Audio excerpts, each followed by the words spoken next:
Thank you guys for joining us today. And we are sitting down with Michelle, Emery, Pam, and Elvis, some emerging actors out here in LA. And first of all, I just want to thank Pae Beer for sponsoring this event.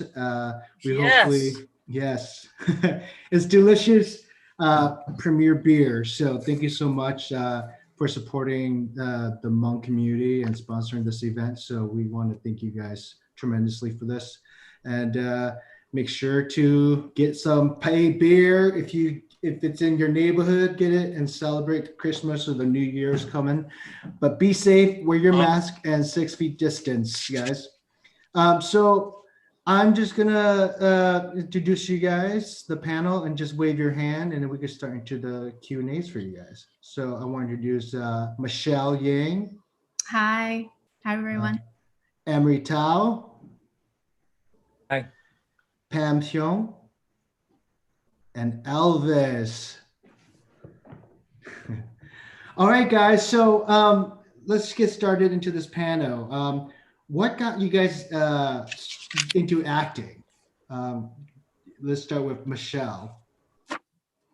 Yeah, I got into acting when I was little. So I think I was like in kindergarten and I saw these third graders put on this performance, a play. And I just thought it was so magical how you could be a different character, you could dress up and you could tell a story.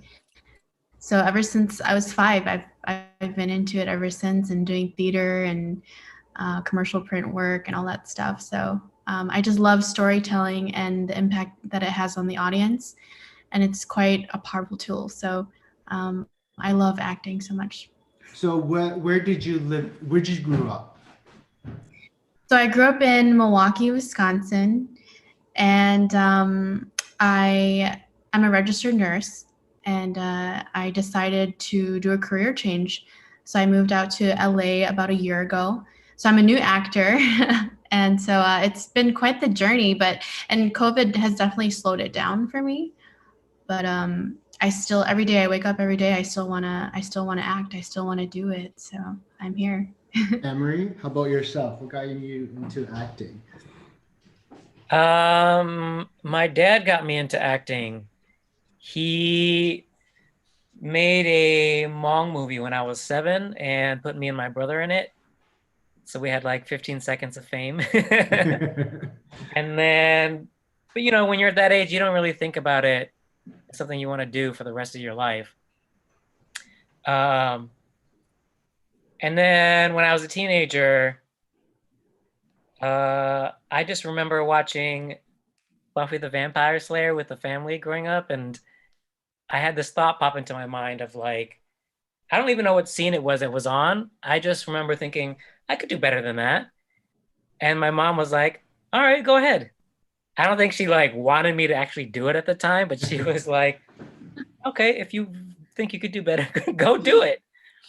And so that always stuck in the back of my mind. And then here I am now. And where are you originally from? I was born in Ottawa, Illinois, but I grew up mostly in Merced, California. Okay.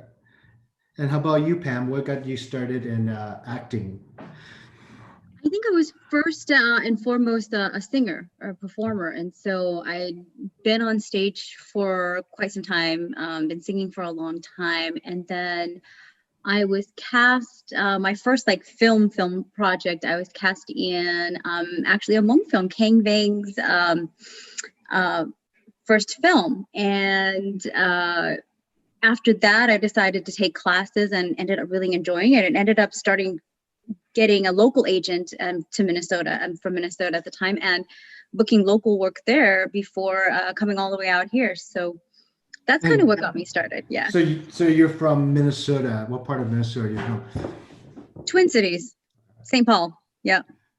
Same Right in the middle. How about you, Elvis? What got you into performing or acting? Because we all know you did Gran Torino, and you're well known as a rapper. So, what got you started into acting? Yeah, no, yeah. So I'm just gonna say, I mean, share complete luck, which opportunity meets preparation. But my story is similar to Pam's. I think there's so many avenues in this career field of the arts, and everything kind of just complements each other, you know. So went from rapping to, you know, singing to, you know, speaking and all that kind of stuff. And then, you know, you hit the stage and there's acting and things just come. And, you know, as long as you're prepared for the opportunities, you're always moving, you're always growing. Yeah, I kind of just bumped into it, you know. I got a big opportunity, of course, with Gran Torino. And from then, I had kind of had to relearn the industry because I was still very brand new, but got an opportunity that most people won't get. And so it was a very confusing place to be in because I had to kind of like figure out, you know, who I was from there. And so I kind of had to work backwards and take baby Where are you steps. originally from, Elvis? Yeah, so Milwaukee, Wisconsin as well. And then, you know, moved my endeavors out to Chicago, and then I've been in LA now for 2 years. So it was kind of been moving all over the place. It's been a journey. Cool. So this is going to Feel be a great. general question for all you guys, and you guys just kind of decide who wants to go first. And so what hustle or struggle or taking classes, or if you guys went to acting school, or what side jobs you guys are having right now to, you know, to get to this point of your career, from beginning to already, you know, marinating in the industry out here in LA? Like what tell the audience like your struggle, and, you know, any pinpoint of, you know, first of all, you have to take classes and your hustle, and, you know, being different, being among ethnicity in this industry. So Emery, you want to start off first?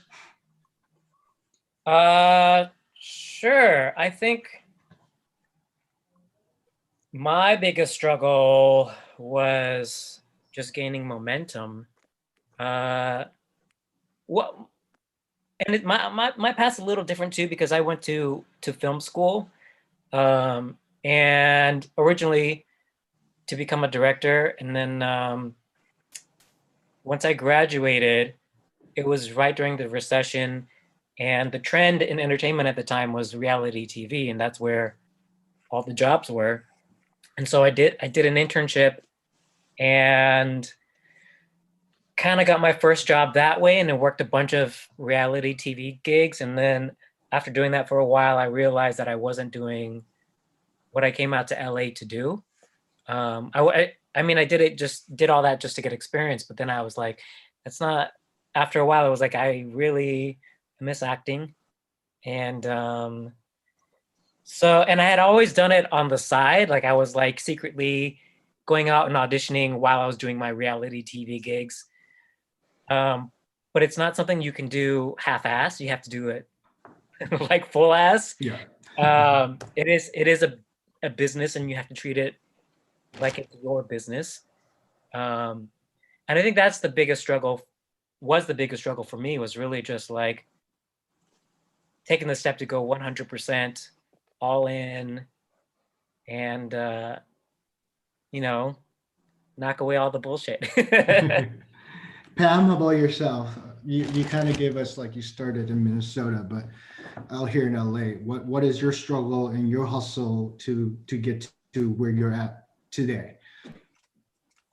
You know, I think that the struggle for me definitely is that for me personally is that I'm also a mother, right? So acting wasn't something that I could never really had the luxury to fully dive into, because I always had the responsibility of being a parent, and that always came first, and I was always very focused on that. And then because of that, survival is also really important, and making sure that you're providing a good life and a good home. And so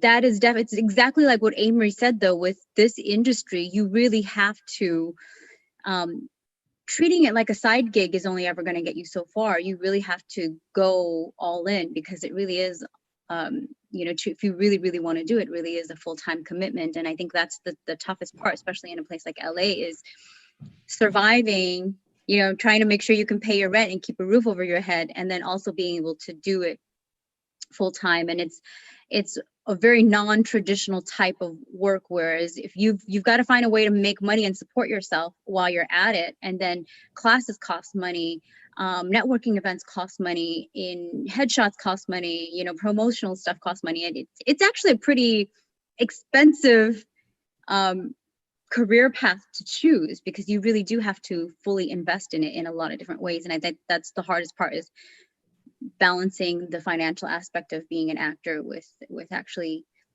acting. And when you're starting out, acting really isn't going to bring in a lot of money. So it's a lot of out-of-pocket stuff going in at first. So for Michelle, how do you balance being a traveling nurse during COVID, and like, what is your struggle, to this point? I know you just took in headshots, and so like, what got you to that point, or the future in a sense? Yeah, so I think right now it's just kind of finding the perfect job for me as a RN, to be able to still practice my nursing license, but still be able to be an actor. So I actually I started a new contract with one of the top hospitals here in LA County. And so hopefully I'll get hired there as a permanent position as a per diem nurse. So this way I can work whenever I want. I can pick and choose my schedule. So I can go to auditions, Monday through Friday perhaps, but then maybe work a shift or two on the weekend. So I have a lot of autonomy with my schedule, and that'll give me the freedom to still pursue my acting career full time, but also be financially stable. And so I think that gives me a sense of relief, but also my parents a sense of relief as well. Because being a Hmong daughter, or just a Hmong child, we come from parents that escaped war and genocide, so like the one thing that they really want for us is financial stability after all that they've been through. So once I had established that in my nursing career with my family, they have been really supportive. So I'm just kind of trying to figure it out and find the balance still.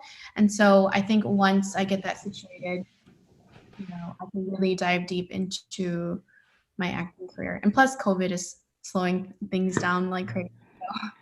So Elvis, how about yourself? What is your struggle? What did you learn through after Gran Torino, and your struggle of, reestablishing who you are as an artist, an actor, a rapper, and and are you taking classes, or what's your side jobs to make sure you stay afloat in LA? Yeah, I'm going to flip the conversation a little bit. And, a friend of mine gave me this advice a long time ago. I just never really listened. And she said, you are an artist second, and you're an entrepreneur first, right? And so, I didn't look at it that way. But, at some point, I take that very personal. And because, what I call the in-between, those pockets of time where we're not doing anything, stuff is slow. Like right now, if we don't have other things, not to settle for a plan B, because that would never be the case for me. I've been in the game for 20 years, right? But there's been moments where I felt I had nothing to fall back on, as far as to pick me back up, to continue, and, what I mean? And not have to, wait tables or deliver, groceries and things like that, So at some point I just made up my mind, that not only am I going to manage my career, I'm going to manage my money, financial advisor, whoever I got to hire to cover these, gains that I'm not getting. And so to me, I got like 5-6 different side hustles right now. They say the average millionaire has 7 different incomes, right? So I we know as Hmong, actors, that our opportunities are limited. To me, I mean, as long as I'm me, genuinely and authentically, I like my odds regardless. I just know that it takes time. We have to be a little more patient. Opportunities are more limited, but that doesn't mean we give up. We go home and pack up. That just means we have to stay occupied, with our time here, and we just got to be smarter about what we do. And so, to me, I've just been focusing more on, how do I stay busy, not have anxiety, so that we feel like we're always falling and need to pick ourselves up. So in times like these are very, a testament of like, are we able to pull through all this? And so I think the fact that we're all here together, talking about this is a good look for, our future. So yeah. So let's talk about stereotypes in Hollywood. Like it's up to anybody who wants to jump in on this. How do you guys face stereotypes, or finding your type, like being typecasted, and what's your viewpoint on that? Emery, you want to start with Pam or Michelle? Well, that's a funny question because I never really knew what my type is. Like I would be in an when I was taking my audition techniques class, my teacher, that was one of the things my teacher stressed, and like she, she could easily pinpoint everybody's types. But whenever it came to me, she was always like, "You're unique," and to me, I was like, "What does that mean?" And part of that, I feel like, is because representation for a lot of Asian actors just hasn't been there. So people haven't seen, a lot of Asian people on screen. So that the only idea of what I could play was limited to a nerdy Mickey Rooney type caricature. Yeah, and even so, I met with a bunch of Asians at the beginning of this year, and the idea of type always comes up in these meetings. And in one of the meetings, the agent was like, "You have great headshots, and you could go out for a lot of like thug type roles, but then I see you in person, and you're not that." And I'm like, "Of course, I'm not. I'm not what my picture is." But I know that because I have these pictures, these I could easily be called in for these type of roles, and then that's when I could like show them my acting. So I don't know. It's a tough. The whole idea of like type is based on movie tropes that already exist, and so when there hasn't been a whole lot of media for that portrays us, then it's hard to say what your type is necessarily. I mean, sure, I could play a thug or whatever because of my shaved head, but there's a whole plethora of other things that we can explore. Pam or Elvis or Michelle, you guys want to add to that? I think type has been, I will say that I have all of the things that I have booked have been specifically cast for an Asian, right? So I've never really booked anything that was one of those like all ethnicities, unless it was background work, then, it didn't really matter. But the roles that I've booked have always been specifically Asian, or they're really looking for an Asian. Even when you're in like in a commercial and there was a bunch of people, I was always like, okay, here's the international market. And so there's been booking with that. And kind of like Amory, my type is also really difficult. And it's difficult because when you see me and you meet me and you see me in photos, for me, age is the bigger issue, I think, than actually being Asian, because people are thinking, oh, you would never think to book me as like a mom role until you know that I am one. And then all of a sudden everybody's thinking, I want to book you for this mom role. But then physically, if I had to compete with other moms for a mom role, I will never get the role because physically I just won't look it. But then that's what they're always thinking. And I find that age is the most difficult thing for me. My size and my overall look is younger, but then my personality and like the way I carry myself and everything is a little bit older. So it's kind of like Amory, where like you think that I'm something and then you meet me in person and then I'm something else. It's a little bit different. And so, yeah, it's a lot harder to cast a typecast in that way. But for me, I think the easiest way to look at myself is I'm always going to be a good office worker. I'm always going to be like, a good, probably like secretary or receptionist. So like office types, if they're doing business castings, those are always going to look good. Everything else you kind of have to fight a little bit for. I've been told that I can do rom-coms, so I've never thought of myself that way as doing that. And you wouldn't think that and this is the sad part, but you wouldn't think that like as an Asian girl, people would look at you as the lead in a rom-com, right? Because that's really far. You're always going to play like the best friend or something. And I had somebody tell me that one time too, like you would make like the fun, crazy best friend because they don't see you as the lead. and they're not going to look at you as the lead in those types of films. And so that's one thing that you have to look at. But I think it's slowly changing. It's slowly changing, but that is definitely the thing, is that it's hard to you have to understand that starting out, you just have to give up you just have to accept the idea that it's going to take a while for the industry to see you in a lead role.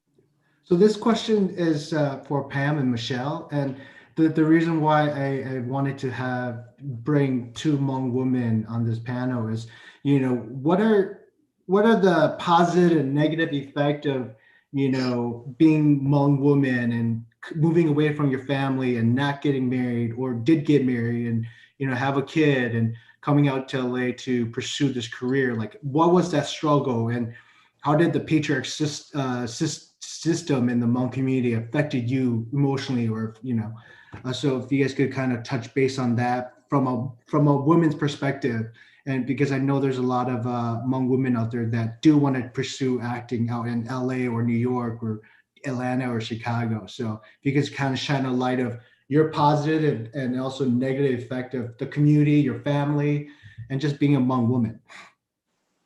Yeah, I think for me, taking the leap out here, that was one of the big barriers that I had to face, because as a Hmong woman, I don't know what your experience is as Hmong actors, as men, but for me, I think in my experience, I have a lot of people that maybe perhaps have more doubt in me and my ambitions in coming out here because I am a woman.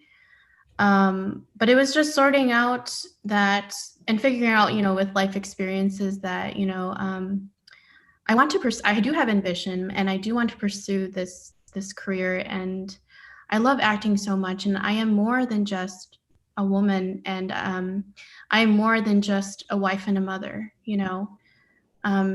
so it took me a long time to realize that, and I also sought a lot of approval from my family in the Hmong community. But at the end of the day, I realized, this is what makes me happy. This is what makes me feel fulfilled.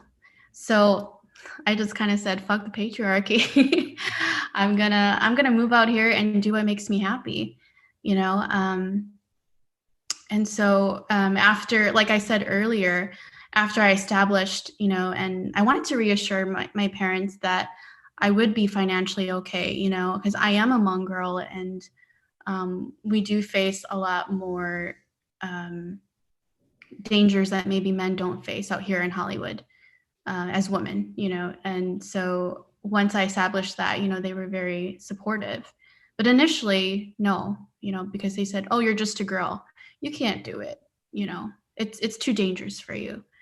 But after bypassing all of that, it's just been a great journey, and I'm so happy to have the support of my family. Pam?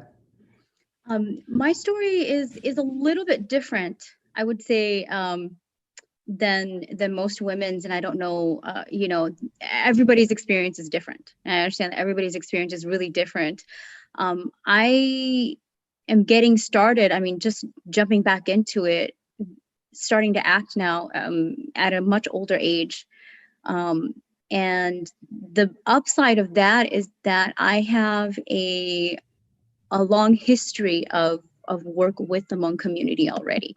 And I think that's one thing that has really worked out to my benefit, is that when I lived in Minnesota, I spent a huge chunk of my time in sacrificing my artistic ambitions to be a community advocate. So I've led rallies, I've done all the human rights work, I've, represented our community at the United Nations and things like that. And I had developed, and for somebody like me, right, very, very honestly, as a Hmong woman and as an unmarried Hmong woman with a child, traditionally I should be in the lowest class, right, of being respected in our community for an unmarried woman with a child. And the beautiful part of this was that I had time to overcome that. I had time to overcome that before pursuing acting with all of the human rights work that I did. And I've had the opportunity to sit at the same table with my father and my grandfathers colleagues and sit alongside them, and they know me by name now. Like I'm respected by some of the most respected members in the community. And they've told me even several times, I could tell you how many times some of these men have told me that don't get married. Don't get married. We don't want you to get married because we still need you. And, we still need you. And, we need you to represent us. We need your representation. And so if you get married, then we know we're not going to have the access to you that we used to. And for me, those were huge compliments. One of our community leaders even told me one time, he used to say like, oh, you should just marry my son. Like a woman like you can't just marry anybody. You marry my son, and then like, come on, the computer. So it was the cutest thing. It was really the cutest thing. But to have that kind of respect from the Hmong men elderly community, and I can say from my experience, because I know not a lot of people can say this, is that I feel fully respected as a woman from the Hmong men in the community. And and from the Hmong leaders, not just like random Hmong men, these are the men that the community have looked up to, and they have really given me a lot of respect, shown me a lot of respect. I've been able to sit at the side with them.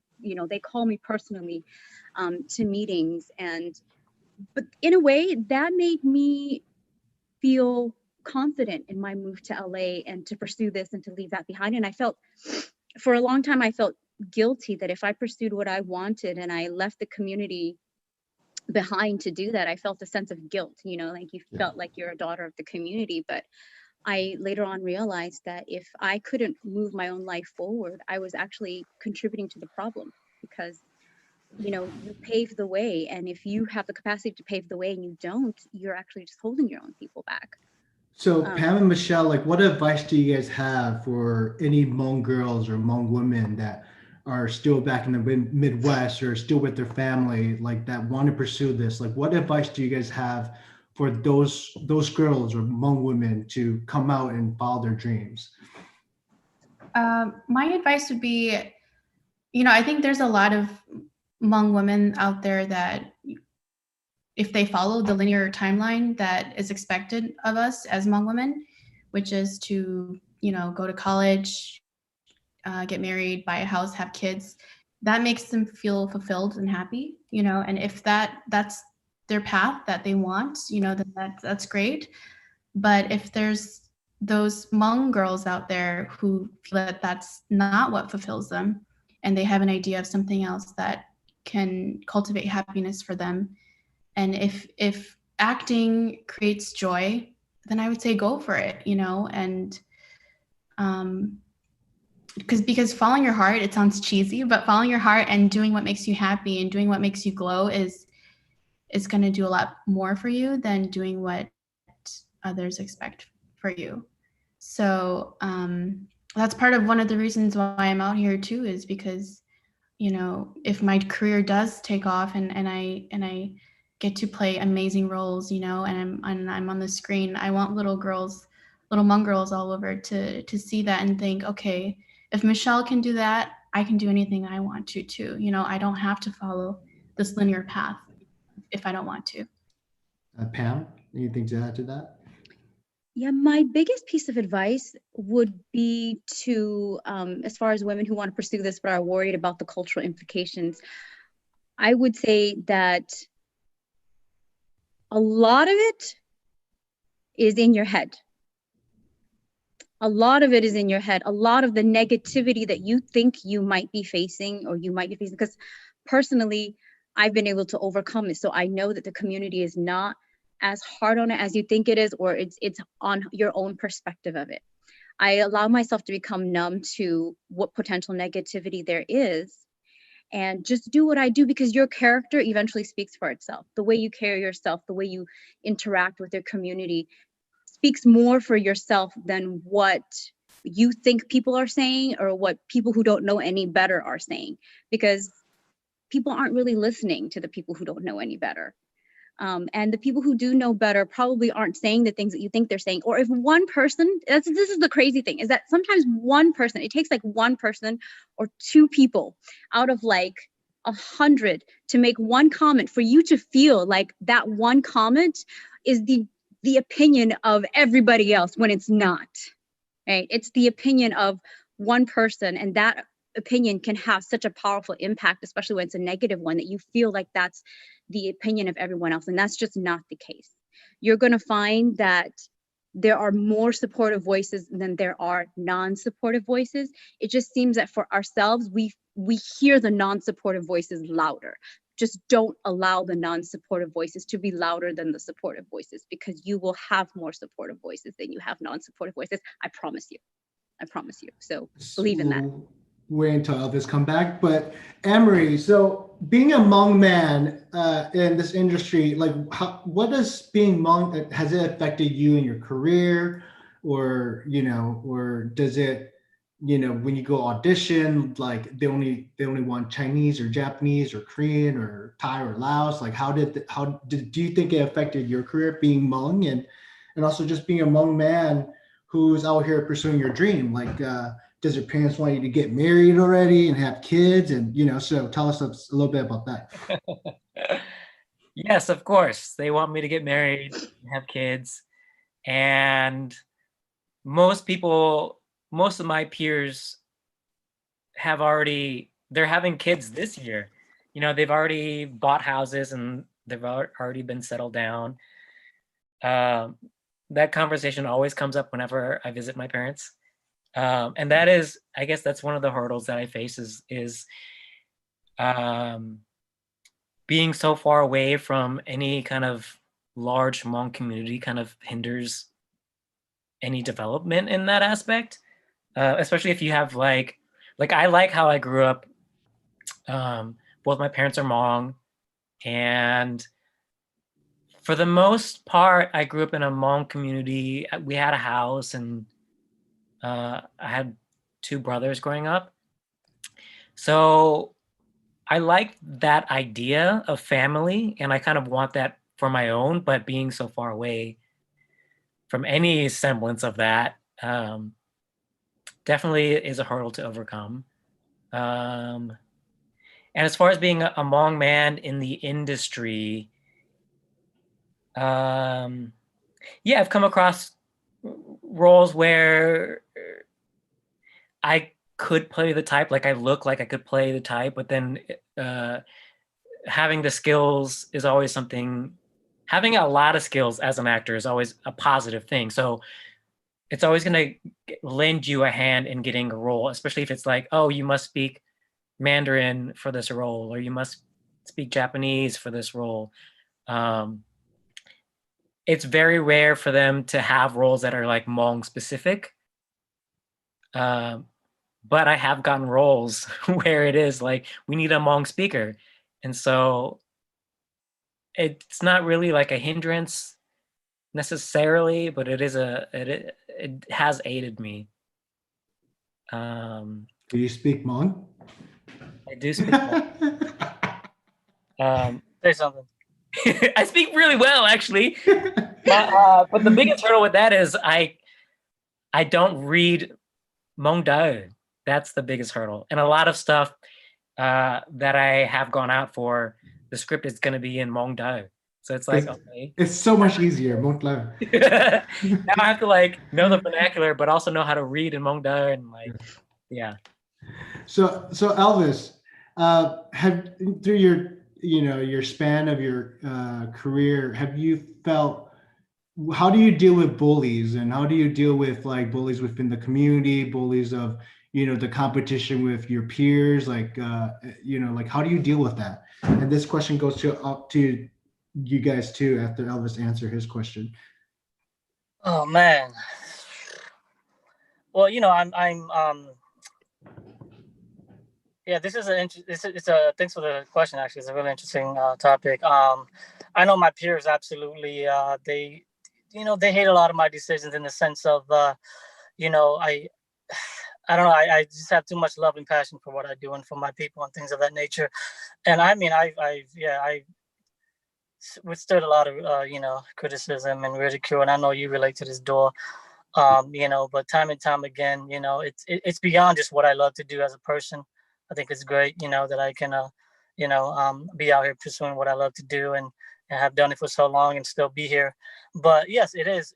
These are a lot of reasons why people quit. It's the pressures from the home and our upbringings and things like that. So, thank you to the sisters for, being brave and bold and beautiful about that, because it's I'm sure it's 10 times tougher for you guys. But I mean, I'm talking about, I've been physically, like hurt by, a lot of my peers. I mean, I've been jumped at, shot at, stabbed at, so many, and all these kind of things so many different times, just for wanting to give us a name, just for wanting to go out there and being that guy on a mission to make something happen for us, right?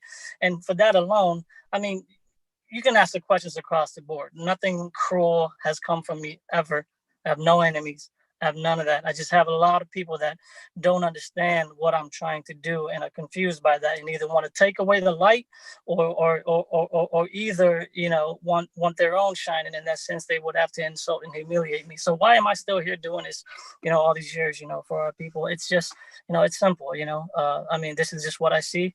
At the end of the day, you hear about the Bruce Lees, and they've all had to leave their communities, and they all had to fight their own leaders and their people, and to reach where they're at. Like Arnold Schwarzenegger's story is really incredible with him and what he went through with his family and being here and things of that nature. So how do you deal with it? Like, do you just kind of like let it go, or you just kind of like let people talk, or you just kind of do your thing, and in the back of your mind is like, I'm going to prove you wrong? Or it is. It's not so much a statement. You know what I mean? I think so, success is as sweet as revenge, but revenge is never really on my mind. That's an emotional response, and I'm just not very emotional. I consider myself proactive versus reactive. So if you want to see it that way, that's what it is. To me, my eyes it's on the main goal. It always has been, and I think people will try to shake you and things like that. I mean, it takes a lot of self-care. You got to take care of yourself a lot, spiritual healing and things of that nature. And I think what Pam talked about earlier, it's like psychosomatic ills. Like, it's not so much how people treat us, it's how we take it as well. And I think communication, the key is just really listening. And if that means listening to the universe and not so much advice from people, then you do that. So, I take a lot of time to work on myself and make sure that I'm okay, and just forgive others. More importantly, forgive myself. And so, I'm just so focused on where I want to go. My plans are clear. I know exactly what I want to do. And so, I think if you build it, they will come. And so, you have no idea how many people have changed their minds and apologize and just come to me for advice, and things just turn around. And I'm not saying that to be self-righteous, but people see it at the end, of the mistakes, they've done. And to me, it's just, I take it with a grain of salt. It's just, we don't know anybody, as a community. Michelle, we're new to others. Because you are younger than some of us, like, how do you deal with this new generation of social media being so instant, and that sense of the world? Because I know that you don't really have social media, but you do. And so how do you deal with it from your generation, since you're younger than most of the other panels and myself? Let's see. So I didn't have an Instagram before I came out to LA, and I just created it because I felt like I needed to. So even though I'm from this generation, I don't like using it as much. It's very exhausting for me, and I feel very drained.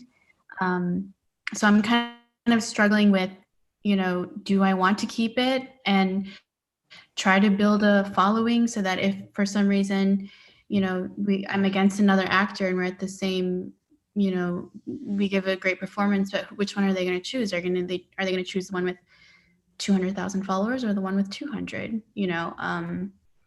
But I think at the end of the day, I don't think I would want to work with a project that is going to choose an actor based on that. Like, they should choose the actor based on the actor that can portray the character the best, that can tell the story the most, efficiently. So I'm still struggling with that, and we'll see. But I thought about deleting all of my social media, actually, because I just don't like using it. I do too. I feel like it's like a necessary evil in this career. So, but I'm very new, so I would like to know what you guys think about this. Yeah. So Pam and Emery, like, what's your viewpoint on social media, and do you think it's going to affect your career, and or do you like it? I'm like Michelle, like I resisted getting an Instagram for the longest time because I'm like, I already have a Facebook. Why do I need an Instagram? But I got one for like self-promotion and in the terms of like of branding and like because for the longest time in my career, whenever I would meet somebody, they would see me and when when you introduce yourself to somebody, they would and meet them again later, they would remember me as, oh, you work in reality TV. And I when I quit doing reality TV, I didn't want to be known as a reality TV guy anymore, Yeah. So I figured I would have to leverage social media as a way to like rebrand myself and like also to get to showcase my talent. I have like my headshots on my social media. I have clips of projects that I've done just to like help open people's eyes to like what I can do, what I would be able to do, what you could cast me as, etc. So I mean, it's a tool at the end of the day. Pam? So I don't hate social media. I actually like it because I stay home all the time. I'm a hermit. I live far away from everybody else. I never see anybody. So Because you sneeze every time. so social media is a way for me to feel connected to everyone. But I've used it personally, right? As a personal way to just stay updated with what's happening to the people who are close to me, and to let them know that I'm still alive because nobody would know otherwise. I've had friends who are like, you haven't posted anything. Are you okay? Because I'm usually home alone by myself all the time. But I've never really thought to use it as a promotional tool. And I am slowly learning how important it is actually and how powerful it is. And that we're getting into that day and age where websites don't even matter anymore, right? Yeah. They used to tell you as an actor or as a performer, as an artist, you should have your own website. Nobody's going to go to your website. The reality is at this point, everybody's going to go to your Instagram now to see who you are, and so they can just get a quick image of who you are.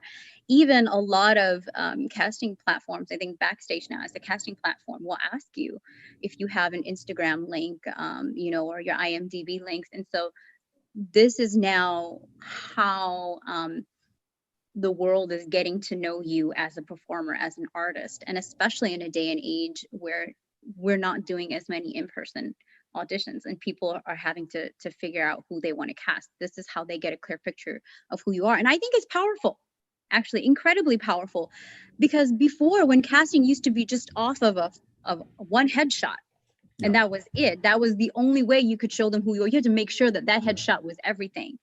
But now people have the ability to hop on your Instagram and say, oh, wow, this person has a lot of personality or and exactly like what Michelle said, your following matters now. How much value you can bring to a production, how much value your presence can bring to a production now. And as much as, it's unfair and you don't like it, it's also the way that the industry is heading, and treating it like a business. You kind of have to be aware of that. Yeah. I mean, like, it's the same thing as like back then it was like black and white and color headshot came in, and it's like, right. we don't know color's gonna be in or black and white, and now it's like social media. So now your social media is your headshot. Yeah, exactly. Which is I come from a generation where it's just like I want people to just recognize me for my work, my craft, and how much effort I put into my career or my role. And now it's like I only have like one follower. I'm not gonna get cast. You know what I mean? People are almost like, who are you? I mean, nobody even knows who you are. You're almost a nobody if you don't have a social media presence, right? So it's almost become necessary for people to take you seriously. So let's dive into acting a little bit more as we step out away from the personal and struggles and stuff like that. So I'm in the union, which I'm in SAG-AFTRA. Are you guys in the union, and what are your viewpoint about the union? Is it a join or wait until you book something bigger before you join? Because it does cost money to be initiated into the union. So anybody want to take a stab at that? I'll start on that. For so long, I've been conflicted about should I or should I not. I am SAG eligible. Obviously, I chose all this time to not register, and that's what most of the agents are always that's the advice they always give you. Just hang tight, stay non-union for as long as you can, so I can book you out to all this other stuff, and eventually you find something big enough again, and it will force you to join. And I'm sitting here, and I know that I want more, than what is given me in the non-union world. But I just keep taking that advice, and sometimes you just end up going to like shitty sets and places you don't want to be at. Like, do I want to spend the rest of my life chasing $800,000 gigs? That's beautiful, it's great, I'll take the money, but it's like, if I'm not all in, at this point, it's like, why am I still here for? And I know when I lived in Chicago, I was paying for like a workspace for $250 a month, right? So given like a whole year worth of that, that was almost $2,000, already, that I spent on that. So with that being said, if I just pay my union, it kind of becomes my hub versus just being union. It gives me a space, it gives me a network, it gives me, kind of an incubator to work on, to spend more time in, to get more resources, to be around more people. So when I look at it that way, and I look at the treatment of union versus non-union, and I think about my value and where I want to be at this point, even though I haven't joined, my mind is leaning a lot more to that. And even if it limits me in gigs, I'm like, that's already happening. So what's the point, right? So to me, it's make up your mind, make a decision, and go for it. So for me, I think at this point, I'm chasing SAG all the way.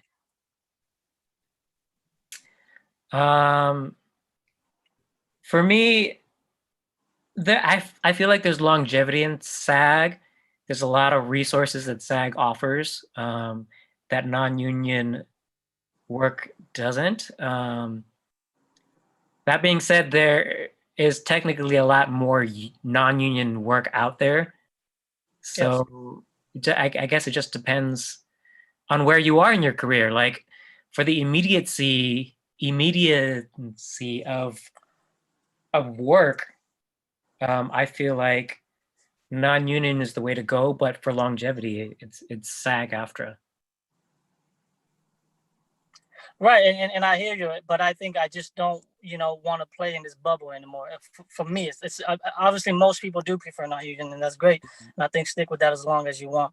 But right. So for me, it's quality over quantity. No, it's not like I have quantity anyway. So what's the point? Might as well, wait it out, play the game, and for me, try to find the highest quality gigs because it's proven. My resume isn't really long, but if you look at the resume, everything's pretty quality on my resume, so and you know what, if that takes me another 10-20 years, so be it. I'm all in, and that's just kind of how I feel about it. So I think it's time I start thinking about that again. So, well, Pam and Michelle, what about you guys on SAG and AFTRA and the union? I don't know much. I just was told to stay non-union for the longest time until you can switch over, but yeah, Pam can answer.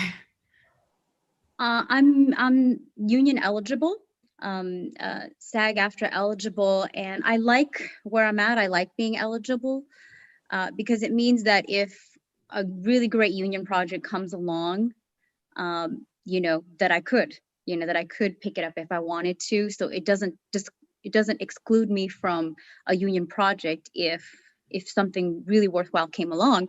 But where I am in my career, because I literally just started doing it again, picking up again, actually like going on auditions and acting again, it's not a good time for me because once you are union, you can't, if you're non-union and you're eligible, you can choose, right? You have the ability to choose yes or no. But when you are in the union, you will no longer have the ability to choose. You have to only take union work and no more. Like you can't do non-union work anymore. So it makes you ineligible for non-union work. And it's exactly like Amber said, there's a lot of non-union work out there, especially if you're a beginner. Yeah. Especially if you're a very beginner and you're still just trying to get your feet wet. Joining a union would be a bad choice because then you won't be able to do all of the non-union projects to help your craft in a sense. Yeah. Exactly, exactly. And to make a lot of connections, to meet people, to you know, and yeah, to gain the footage that you need for your reels and all of that stuff. It's you're going to get a lot of that doing the non-union stuff. And so And so, what? I have a follow-up question. Yeah. You guys talk about the benefits of being in a union versus like not in a union for actors, at least. you get paid more if you're in a union because they like, because non-union jobs, like, so I just shot a music video for somebody's personal music video, and we had so much fun, but absolutely non-union work, right? And they just pay you whatever they want to pay you, whatever they can afford to pay you. Whereas like if it's a union project, they're required, and we shot like 15 hours, right? For like a little bit of money. But if you're doing a union, they're going to limit like the number of hours you can work, how many breaks so you get all of those benefits. It's almost like being You could get self-employed. triple, double time, and that's good. Yeah, good you get a looking lot check. more money. They limit the number of hours you can work. You get overtime. You don't get those on non-union projects. They don't guarantee you overtime, and you start to get overtime on union projects. And then I think they have like they also have their own benefits. Yeah, like retirement benefits and stuff like that. Yes.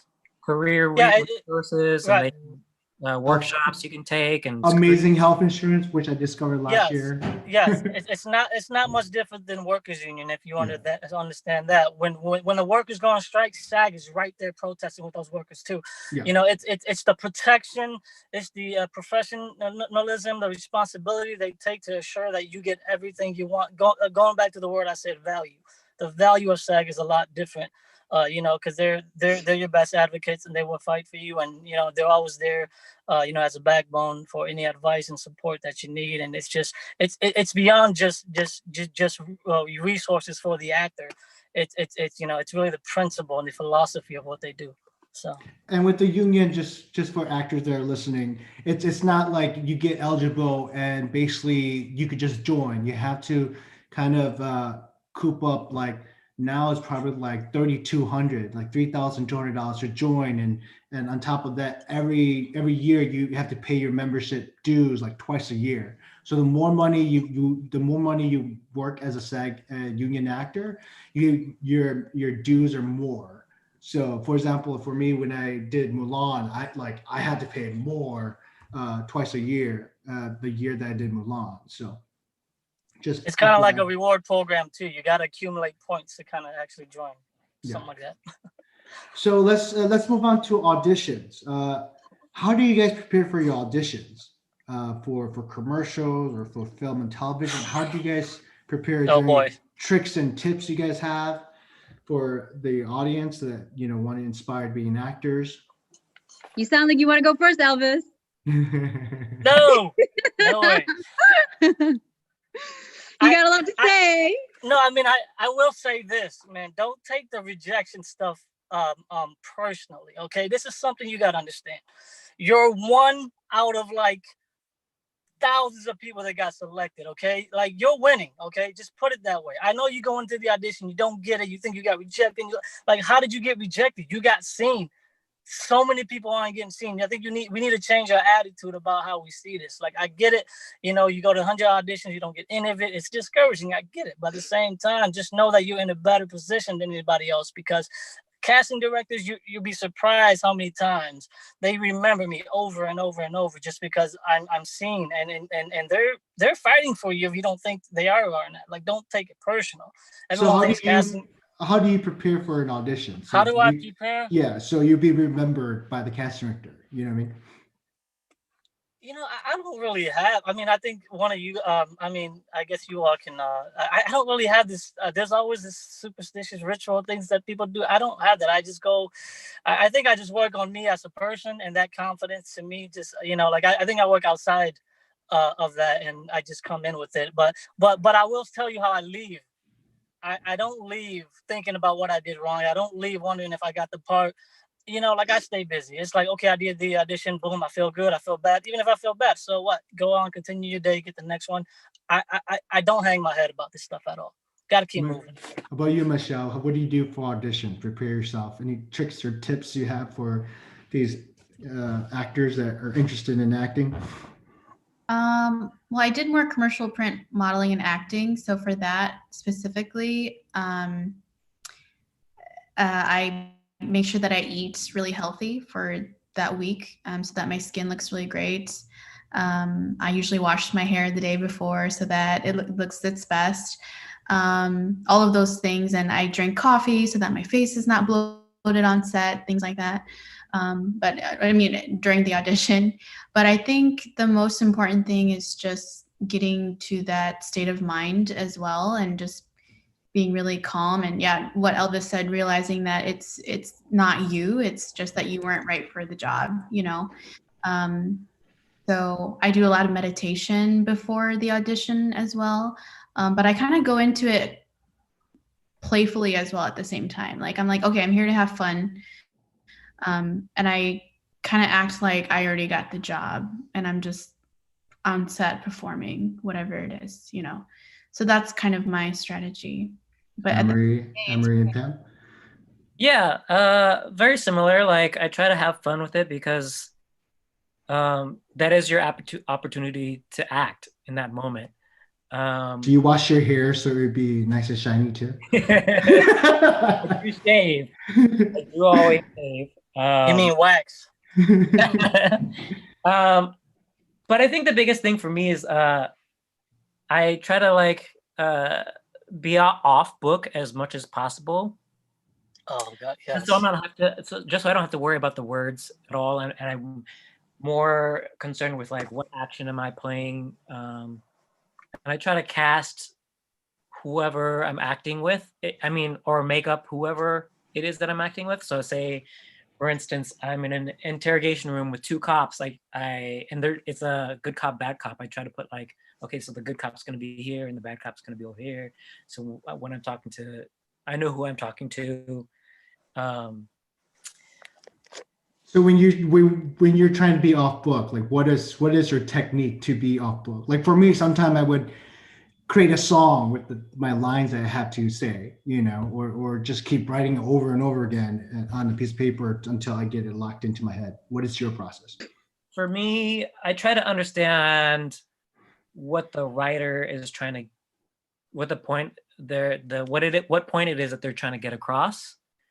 And I try to add actions to the words.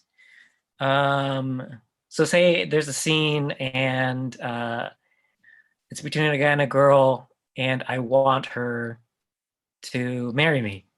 I just try to like put an action to that. So what am I going to do to like get her to marry me in the scene? Yeah, just break down the beats. What else? What else do I do? This is gonna sound so cliche, but the first thing I do when I have an audition is I think about what I'm gonna wear. Hey, that's also true. It helps a lot. I think about what I'm going to wear. Like I stress about what I'm going to wear, and I've got it now to the point where like I have very specific outfits that are like my go-to depending on the role that I'm auditioning for. Like if I'm doing commercial, this is going to be what I wear. If I'm doing like this role, this is what I wear, so that they're kind of picked out and ready to go, because that's your one chance. You have to look the part. That's the first thing, is the minute that they see you, they have to see the person that they're looking for. Yeah. I mean, like that just proves the point of, if you're going to audition for a homeless guy, you're not going to wear a suit to go to your audition. So you have to kind of know what you're wearing for, kind of similar to what your character might wear. I mean, not like if you're auditioning for homeless, don't bathe for like 5 days and wear dirt up your clothing, which some people it might work, but not all casting directors. But when they see you, they want to see the person they want to see the role they're casting for. Yeah. You know, so you have to understand that you have to, because you could very well play that role very well. And we already fight stereotypes and typecasts enough as it is without attempting to look like the role you're trying to play. So you have to look like the role you're trying to play. And it's not always going to require you to look your best. You know, there are times when you're going to be casual. There are times when you're going to be in a business setting. There are times when you know, and I'll show up to an audition in a cocktail dress if it says, okay, you know, this is, you know, she's at a bar, you know? So then you have to show up in your, you know, you show up in character for that. And so that's definitely one of the first things I do is I figure out what I'm going to wear. Also, being in the right attire gets you in the right mood, right? It gives you, you're in character when you're in the attire. You behave a certain way when you're wearing certain clothes. So all that with auditions, and now that because of the pandemic, like there's a lot of self tapes. I mean, I've only done 2 this year, but is there any points or pointers of like lighting or camera angles you guys have? I mean, since some of you guys are better camera people than I am.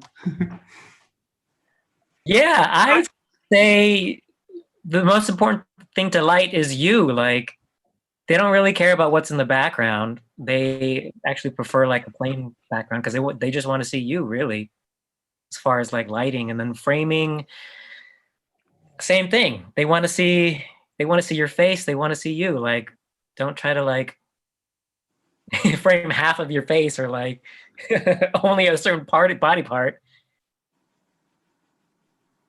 Abyss, were you going to say something? Well, to add on to that, yes, be as less creative as possible. Make it very basic and simple. Don't be over the top. I mean, they'll scrap it before they even look at it. Okay, so be careful about trying to do too much. There's nothing extra about self tapes. I promise you that. Nothing, unless it's requested of you.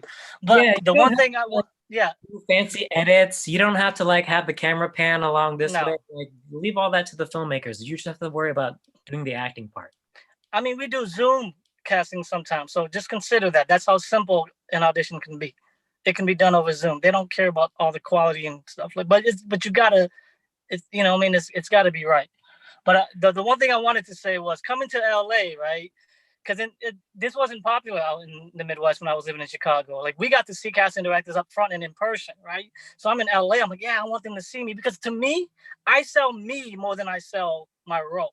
For some reason, people just love, you know, me. Like, when they see me casting directors, they get a warm feeling. They like the guy in the room more than they like the character. And I think I get booked on that a lot more, you know, and it's weird to say that, you know, whether, you know, it's the talent or not the talent. But my thing is I come to LA and then everything's self-taped anyways. And it's not because of the pandemic. The industry's kind of just that way, period. So it drove me crazy. I'm like, I'm not even getting into their offices now. Everything is just self-taped. I could have just done this back at home.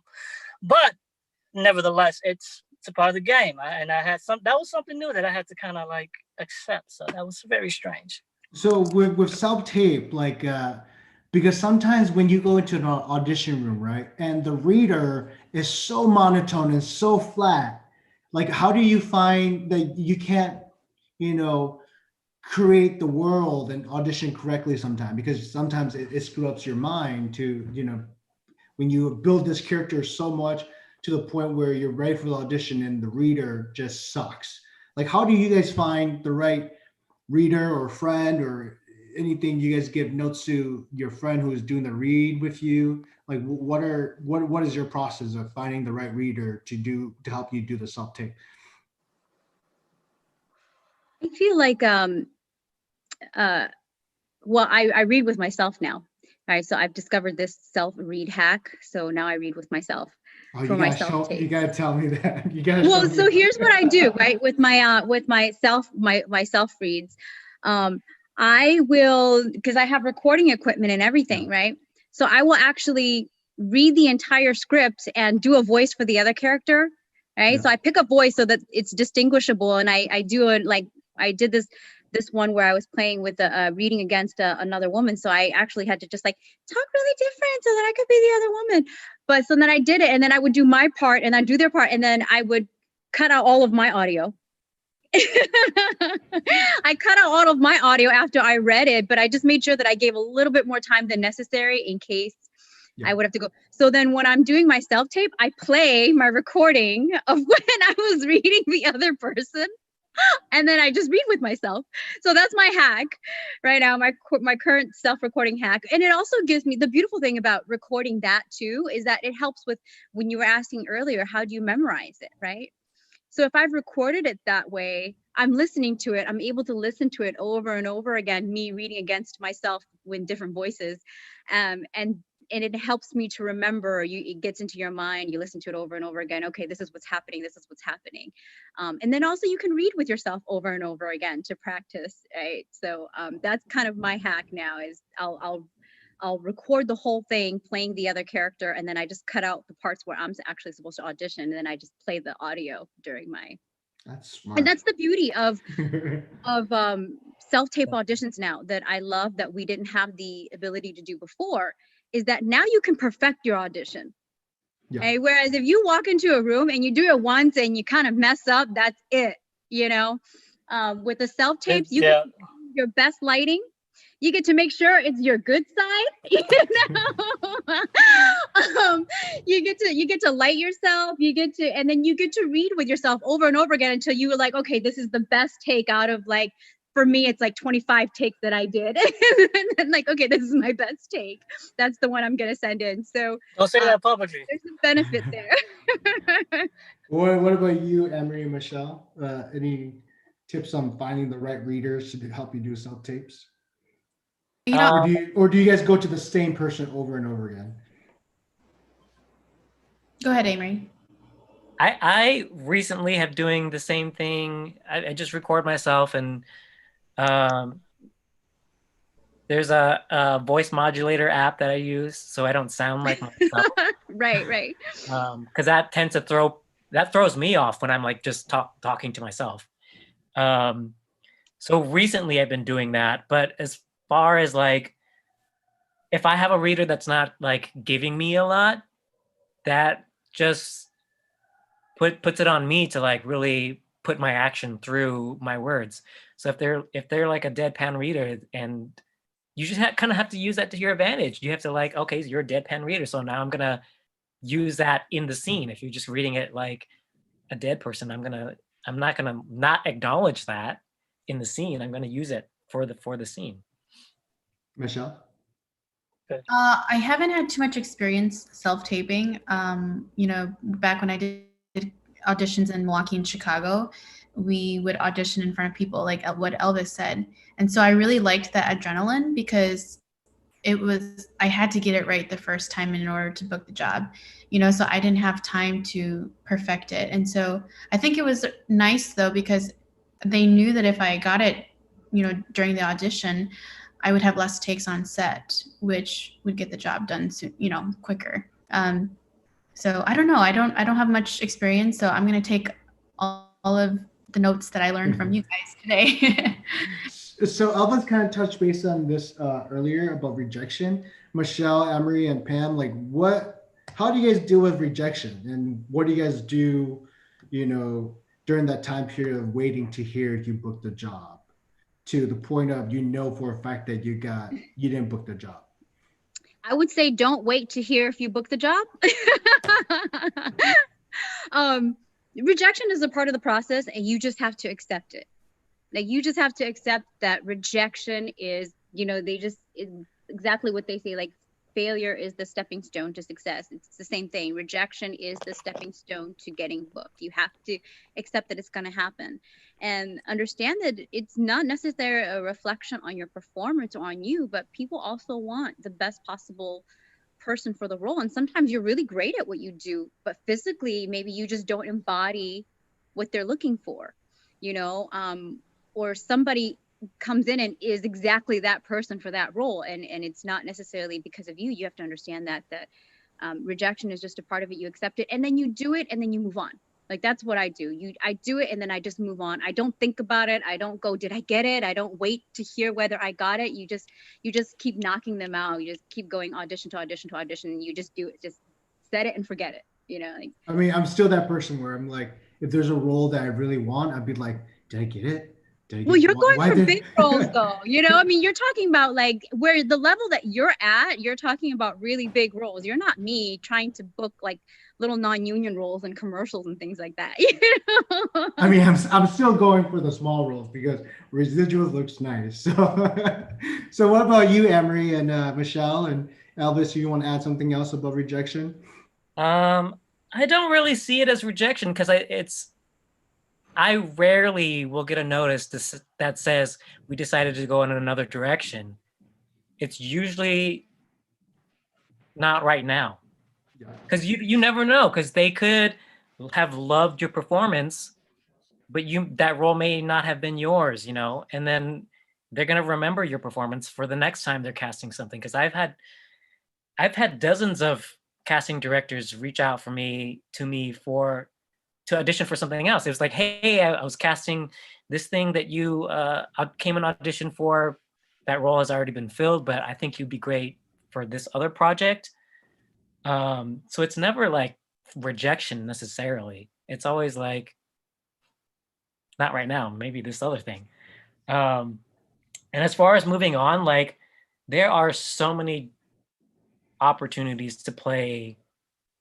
So you just kind of have to like use every audition as an opportunity to really play, because that could be the last time you play that character ever. So you just have fun with it and then move on to the next one. Because I mean, essentially we are in a freelance industry.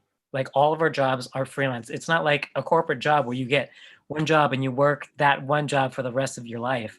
It's every job is freelance. Every job is a new opportunity. So you just have to like move on to the next one. Michelle, how do you deal with rejection?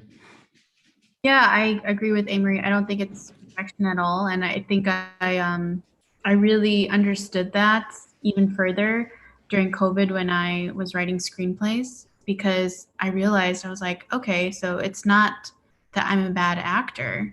It's because I just didn't fit this role at all, and I wouldn't tell the story and I wouldn't do it justice the way that this other person might do it, So yeah, that's kind of my take on it.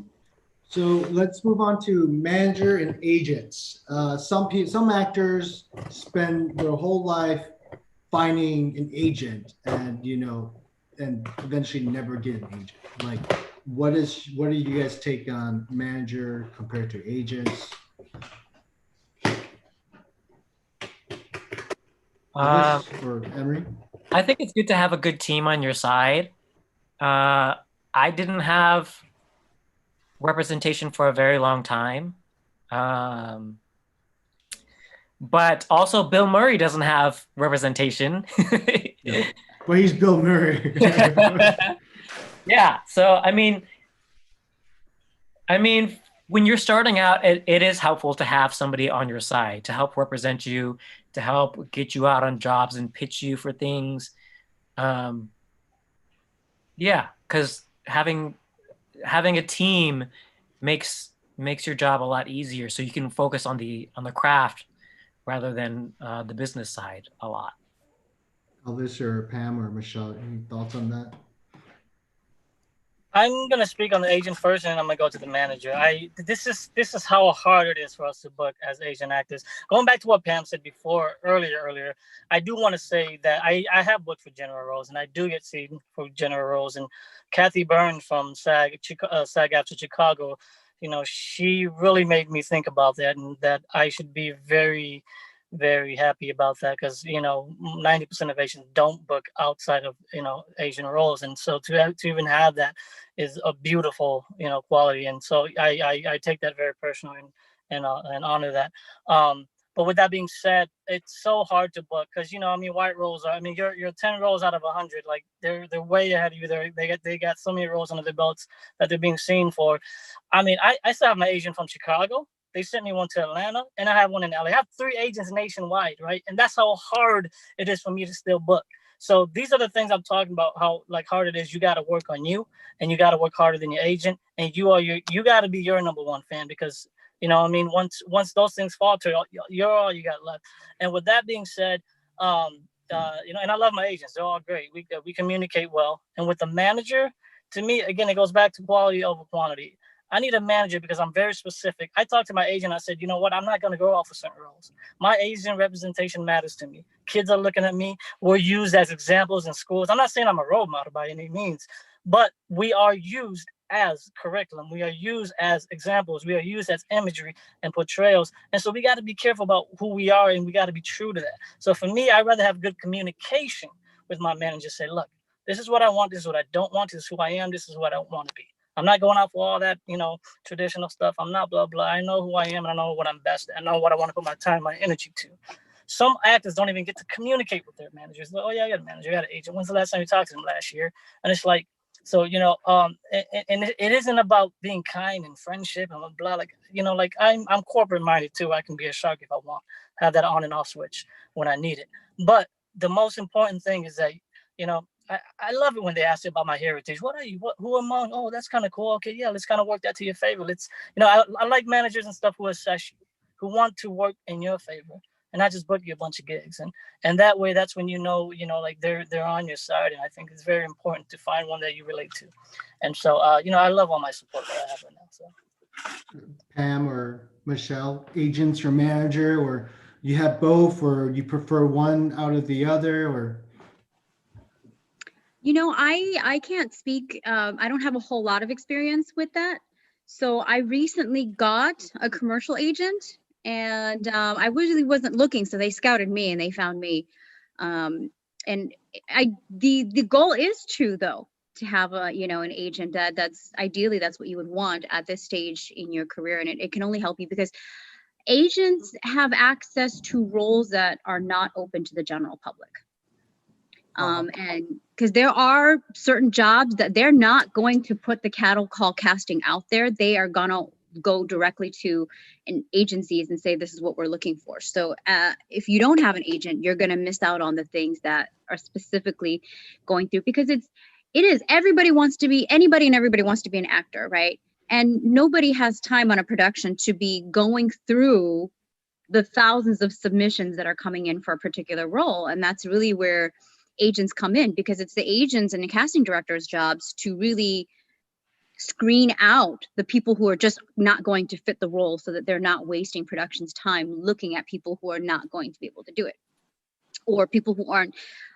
There's also a level of professionalism that comes with having an agent, right? Not that you're not professional if you don't have representation, but that production is going to understand that there's a higher chance of a person with an agent being more professional than a person without an agent, because they're going to know how to show up, when to show up, what to expect, what to do, how to behave on set and things like that. Whereas like when it's a general casting and it could be anybody off the street. And unreliability is one of the hugest things that will get you never to be able to work again in this industry, because you have to understand what goes into a production, and if you don't show up, or if you don't show up on time, if you're not reliable, how much that screws up an entire production for the entire day, if you're the talent and you're not on time or you don't show up. And so I think having an agent gives a production this sense of security that this is a reliable actor, right? A reliable performer. And so that definitely helps, and it gives you more access. I don't have a manager, although I am not opposed to any of those things. I'm all for like the more people you can get on your team, the more people you can get looking out for you, because they also have connections. They've been in the industry longer, they've networked longer. And it's just like any other job, it's the referral basis. I mean, a lot of out here, it's referral basis too. You're going to have a better chance when somebody who knows somebody says, hey, I got somebody for you, versus being a person off the street submitting yourself.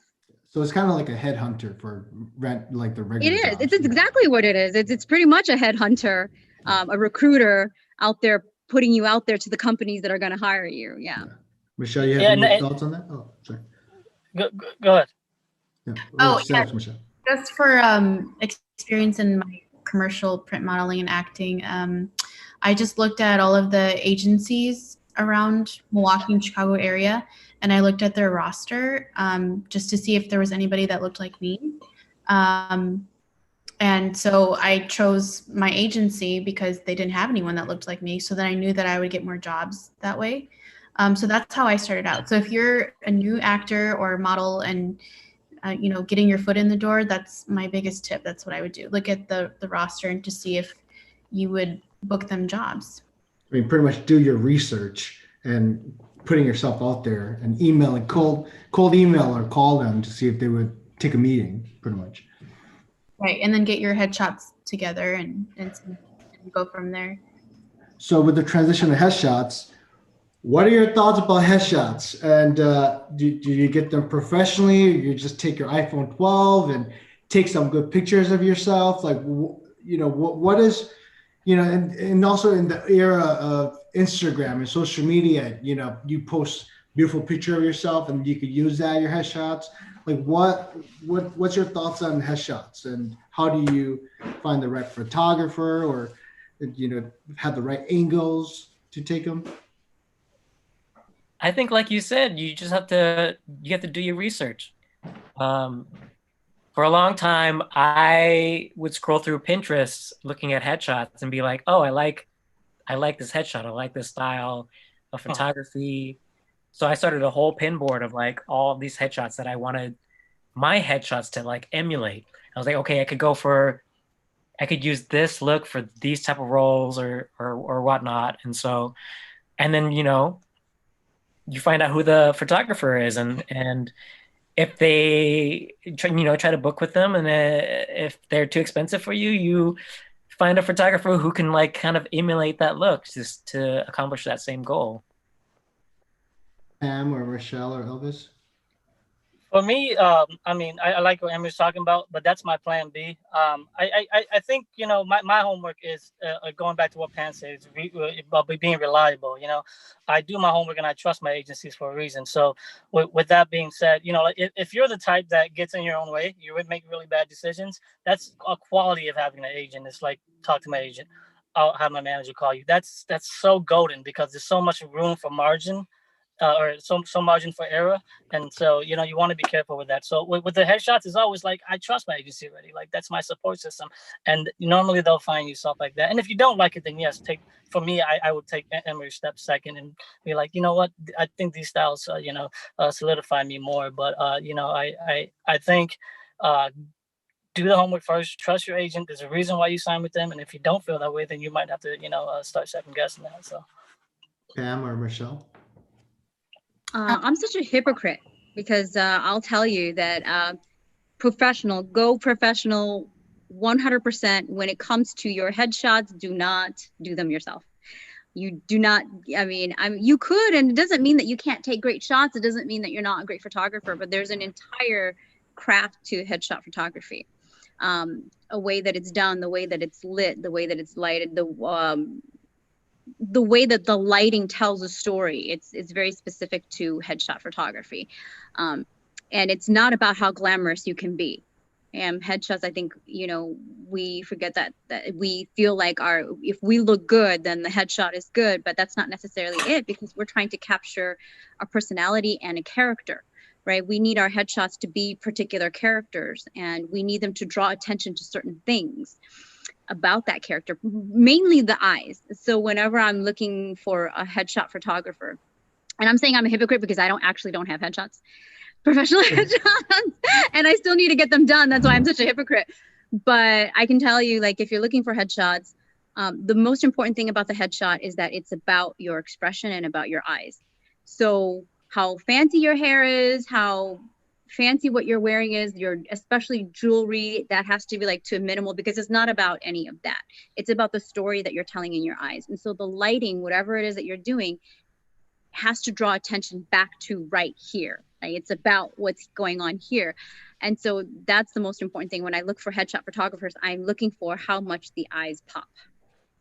And how much, when I look at that photo, what's the first thing that my eyes go to? And if my eyes go to that person's eyes, that's the headshot photographer that I want. So that's my advice as far as looking for a headshot photographer, is looking for somebody who's really going to capture Your soul. what's going on right here. Exactly, right? Like with that, don't use distractible backgrounds, please, plain as possible. And there are 3 types of headshots. Okay, there's the headshots, there's the character shots, and then there's lifestyle shots, of what I know of. So those are all different things that can have different bookings for different reasons as well. So you can research that. Michelle, since you just take headshots, how did you pick your photographer? Yeah, so it took me a long time. It was actually quite a long process, because I didn't do acting and modeling for a while, so I didn't really know like what my typecast was. So that's usually what I use to gauge which photographer I choose or what kind of look I'm going for, to know that, okay, I spent a lot of money on these headshots, I'm gonna get jobs to pay them back, So I kind of went off of that. So I guess I've been told that I can get booked a wide range from like a high schooler to a mom, is what I've been told. So I kind of wanted to get a photographer that could capture all of that, encompass all of that. But I did have one outfit where I looked more young and like a college student. But yeah, I think I did my research like how Amory did, what I wanted my headshots to look like, what I wanted to, you know, what I wanted the viewer to see through the photo, and what I could bring to the table. And also, you know, I realized that these casting agents, they probably go through on their phone, like swiping, you know, like crazy on all of these headshots, right? But the one that really sticks out to them, like what Pam said, is the eyes and, you know, what makes you stand out. So I chose my photographer based on that, because I didn't want too much editing or anything like that. I just wanted the best version of myself to be portrayed. So yeah, that's the route that I went through. Well, let's going to try to wrap it up a little bit. So, what advice do you guys have for, you know, these youngins who wants to be an actor or want to move to LA or New York or Chicago, Atlanta? Like, why did you guys choose LA? And, you know, what advice you guys have for them? Like being persistent, save a lot of money, or, you know, ignore the bullies and people that telling you no. Like, what advice do you guys have for these kids that want to pursue the entertainment industry? Pam, you want to start off? I think the most important thing if you want to pursue this is you have to have thick skin. You have to have thick skin for so many reasons, whether you're moving away from your family and you're going to have to learn how to survive on your own. And having thick skin is important to know how to survive on your own, but also you do deal with a lot of rejection, right? And so you have to have thick enough skin to deal with the rejection that you're going to experience and not take that personally.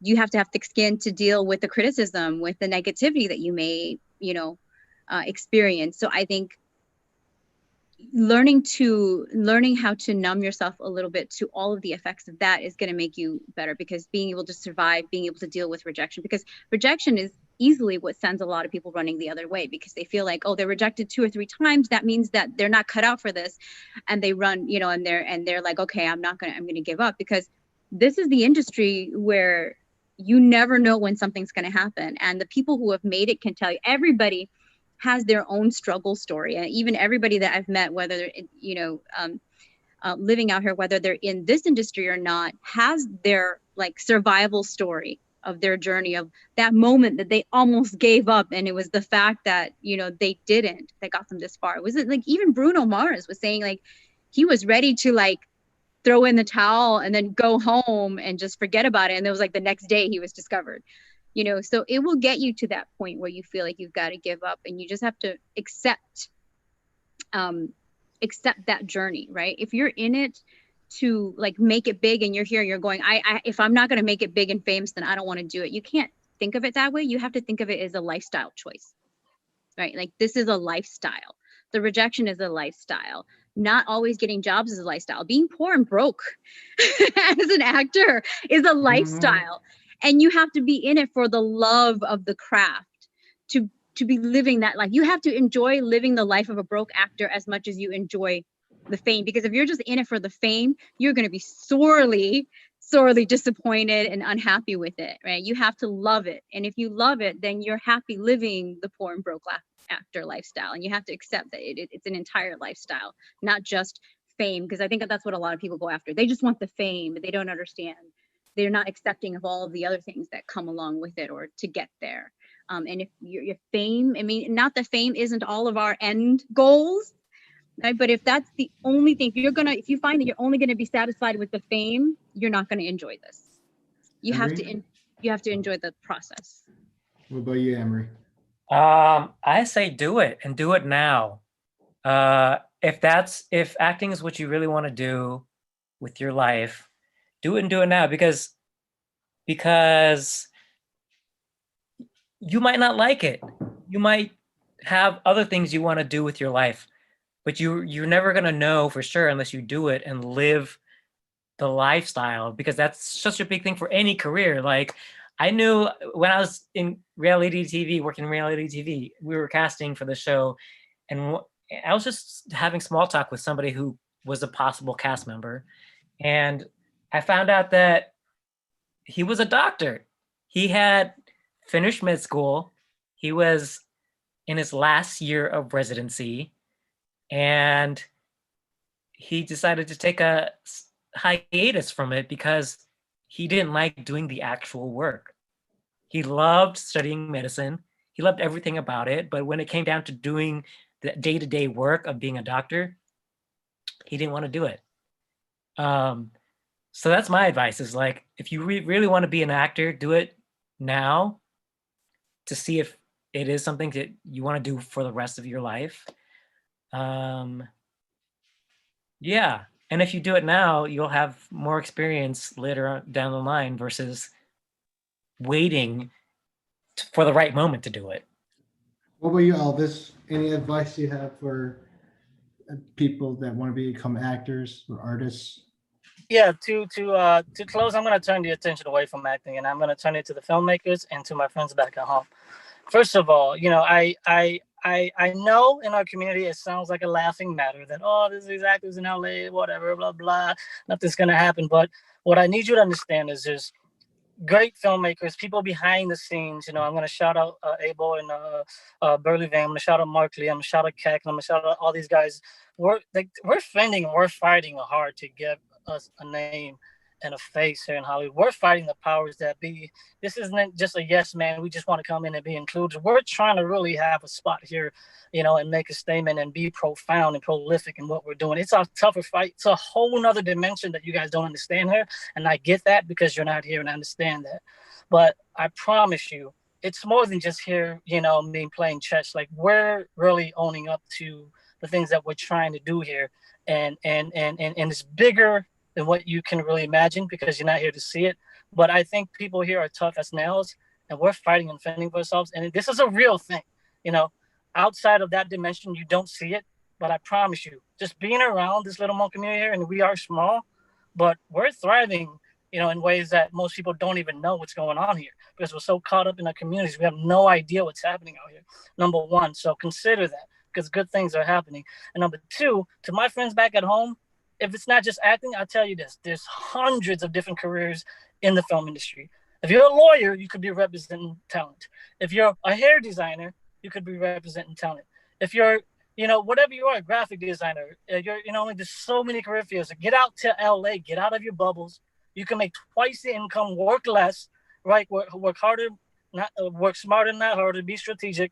There's so many fields. Just ask us. I will tell you. You can be a chef and you can be working and cooking on set and making triple the income. So my friends back at home who think they don't want to be actors, the film industry can be for you still. If you can find your niche of how to get in, there's so many different pockets here of industry that you can, establish your life on and quit your day jobs that you're putting blood, sweat, and tears to and put it here in LA. So that's something I want to say. It's a beautiful city. I found myself here. I love myself every day, and it's just come. Michelle, By the what about numbers. you? Any advice you have for young girls or young boys that want to become actors?